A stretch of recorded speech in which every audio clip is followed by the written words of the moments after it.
মা দেউতাৰ মৰম।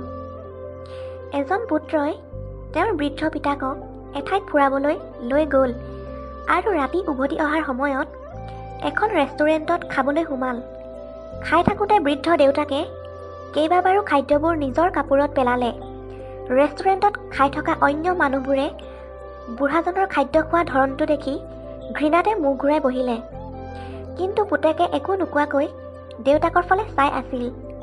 খোৱা শেষ হোৱাৰ পিছত কোনো ধৰণৰ লাজ নকৰাকৈ পুতেকজনে দেউতাকক ৱাছৰুমলৈ লৈ গ'ল আৰু বৃদ্ধ দেউতাকৰ কাপোৰ কানিবোৰ আৰু গাত লাগি থকা খাদ্যবোৰ চাফ চিকুণাই দিলে।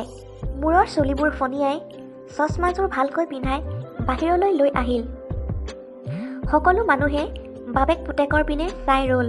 পুতেকে খোৱাৰ বিল পৰিশোধ কৰিলে আৰু বৃদ্ধ পিতাকৰ লগত বাহিৰলৈ যাব ধৰিলে।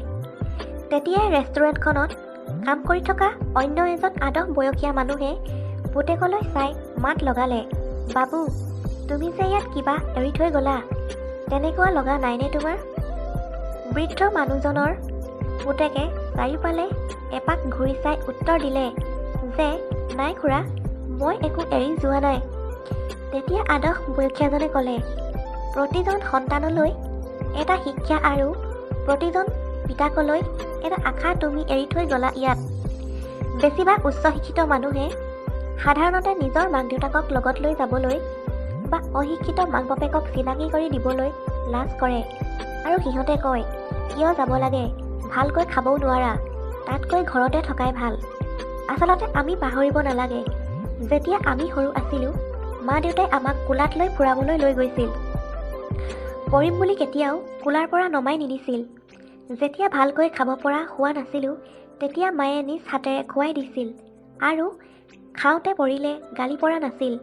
তাতকৈ বহু মৰমেৰে বুজাই দিছিল যে খোৱা বস্তু পেলাব নাপায়।